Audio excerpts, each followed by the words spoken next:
जी second part के अंदर हमारे पास जो एफ ऑफ एक्स है, फंक्शन ऑफ एक्स, वो अब दिया हुआ है साइन एक्स से एक्स के इक्वल। हमें फाइंड आउट क्या करना है, वही value f of A plus H minus F of A whole divide by H, ये हमें एवेलुएट करना है। तो इसके लिए मैं यहाँ पर देखें एफ ऑफ ए लिखता हूँ, तो ये बन जाएगा F of A is equal to sine of A, और F of A plus H लिखता हूँ, तो ये बन जाएगा sine of A plus H. तो लिखेंगे नाउ जिसकी कीमत हमें बनानी है उसको यहाँ सब्स्टिट्यूट करेंगे, F of A plus H minus F of A whole divide by H. तो ये मेरे पास आ जाएगा साइन की value sine A plus H minus F of A की value sine of A whole divide by H. यहाँ पर मैंने फार्मूला अप्लाई करना है। कौन सा है फार्मूला, मैं लिखता हूँ यहाँ पर, sine of p minus sine of q, ये इक्वल टू होता है 2 cos p plus q by 2 into sine p minus q by 2। तो देखें हमारे पास यहाँ साइन p ये है और साइन q इसमें यहाँ पर है, तो इसमें क्या लिखा जाएगा 2 टाइम, और cos एक दफ़ा लिखेंगे a प्लस एच प्लस से डिवाइड बाई 2, और एक दफ़ा लिखेंगे sine a plus H minus a divide by 2, और होल डिवाइड बाई जो h था उसको देखें मैंने इस तरह लिख दिया। So this is equal to 2 by h, और यहाँ पर ये बना cos 2a plus H whole divide by 2 into sine h by 2। क्यों? क्योंकि ये प्लस से और माइनस से कैंसिल हो गया, तो रिजल्ट मेरे पास कुछ इस तरह से आ जाएगा 2 cos में से अलग अलग डिवाइड करने लगा हूँ, एक बन जाएगा a और एक बन जाएगा h बाई 2, और multiplied by sine h by 2 और whole divide by h। That is required result कि जब हमारे पास एफ ऑफ एक्स जो है वो साइन एक्स के। एक थर्ड पार्ट है सवाल नंबर 2 का ही। एफ ऑफ एक्स की वैल्यू देखें दी हुई है और हमें फाइंड आउट वही वैल्यू करनी है, क्या कि f of A plus H minus F of A whole divide by h, हमें ये वैल्यू फाइंड आउट करनी है। जबकि एफ ऑफ एक्स की कीमत दी हुई है,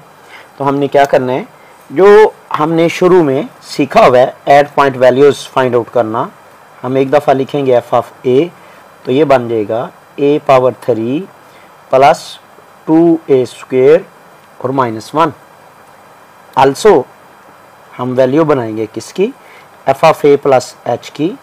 देखें f of A plus H, तो यहाँ पर बनेगा a plus H whole power 3 plus 2 time a plus H whole square और माइनस 1। तो अब हमें इसको सिंप्लीफाई करना है, तो इसको सिंप्लीफाई मैं वहीं पे ले जा करूँगा जहाँ हमने कीमत दर्ज करनी है। तो हम कीमत दर्ज करते हैं। देखें हम लिखते हैं since F of A plus H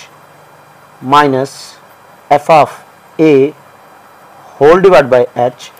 ये इक्वल टू हो जाएगा जी 1 ओवर एच, और ब्रैकेट में F of A plus H की कीमत लगा दें, तो ये बनता है A plus H power 3 plus 2 time A plus H whole of square और माइनस 1। ये हमारे पास पहली वैल्यू आई है। यहाँ पर देखें ये वैल्यू आई है, मुझे एफ ऑफ ए की भी कीमत निकालनी है। तो एफ ऑफ ए के लिए मैं यहाँ पर लिखूँगा माइनस एक्स, यहाँ पर ये देखें वैल्यू बनाई है एफ ऑफ एक्स में ये बनेगा a3 plus 2a² n-1 and whole bracket close. This will be equals to 1/h और ब्रैकेट में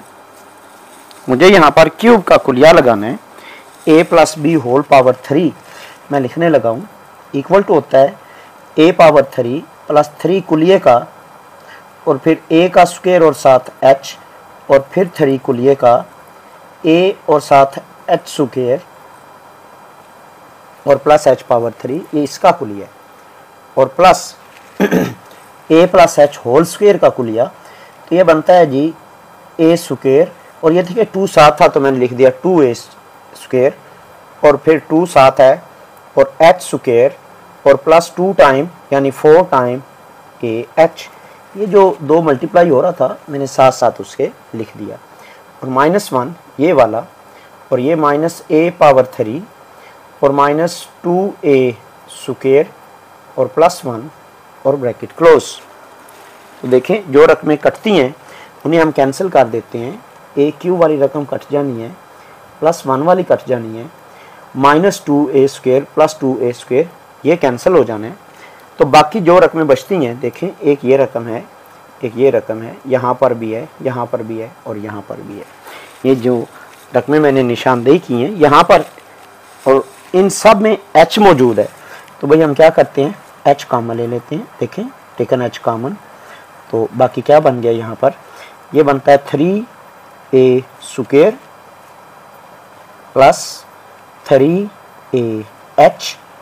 और प्लस h स्क्वायर और प्लस 2h ये वाला और प्लस 4a और bracket close that is required answer. अभी यहाँ पर ये h मौजूद है तो ये h इस h से कैंसिल हो जाएगा तो हमारे पास जवाब बन जाएगा दिस इंप्लाइज दैट क्या चीज़ जी कि f of a plus h minus f of a whole divide by h ये इक्वल टू आ रहा है किसके जी इस चीज़ के 3a स्क्वायर प्लस 4a मैंने वो रकमें लिख ली हैं जिनमें a मौजूद था प्लस फिर 3a और साथ h और फिर प्लस 2h और प्लस h स्क्वायर। ये देखें ये मेरे पास इसका रिजल्ट आ जाता है। दैट वाज क्वेश्चन नंबर 2 और इसका मैथमेटिक्स में क्वेश्चन नंबर 2 और इसका चौथा जुज एक्सरसाइज 1.1। तो मेरे पास यहाँ पर f ऑफ x की जगह पर cos x आया हुआ है और मुझे वैल्यू किसकी निकालनी है वैल्यू निकालनी है f of a plus h minus f of a whole divide by h इसकी वैल्यू हमने फाइंड आउट करनी है जबकि मेरे पास ये f ऑफ x की फॉर्म में वैल्यू दी हुई है। तो मैं सबसे पहले निकालूंगा जी f ऑफ a तो f ऑफ a में हो जाएगा जी cos ऑफ a और फिर f of a plus h मेरे पास आ जाएगा जी cos a प्लस h। जब ये दो रकमें मेरे पास आ गई तो हम क्या करेंगे यहाँ पर वैल्यू सब्स्टिट्यूट करेंगे तो लिखेंगे since f of a plus h minus f of a whole divide by h this is equal to ये देखें तो ये बन गया cos a plus h minus cos of a whole divide by h। तो हम इसको सिंप्लीफाई कर सकते हैं और सिंप्लीफाई करने के लिए मैं यहाँ फार्मूला लिखूँगा कुलिया था जी मेरे पास cos p और माइनस cos q ये इक्वल टू होता है -2 sine p plus q by 2 into sine p minus q by 2। इसके मुताबिक जब मैं इस रकम को लिखूंगा तो ये बनेगा जी -2 देखें -2 साइन p यानी a plus h plus q यानी प्लस a डिवाइड बाई 2 और multiplied by sign of a यानी a प्लस h और माइनस a डिवाइड बाई 2 और होल डिवाइड बाई h वो मैंने इस तरह लिख लिया ये सब के बटे में ही मौजूद है। तो जब हम इसको सिंप्लीफाई करते हैं तो मेरे पास रिजल्ट बनता है -2 डिवाइड बाई h और यहाँ पर साइन देखें ये बनता है a प्लस ए 2a और plus h divide by 2 into sign of h by 2। ये a से कैंसिल हो गया, तो मेरे पास रिजल्ट बना जी -2a बाई h और साइन ऑफ अलग अलग डिवाइड करेंगे तो ये बनेगा a प्लस h बाई 2 और यहाँ पर साइन h बाई 2। तो that was answer question number 2 4th part.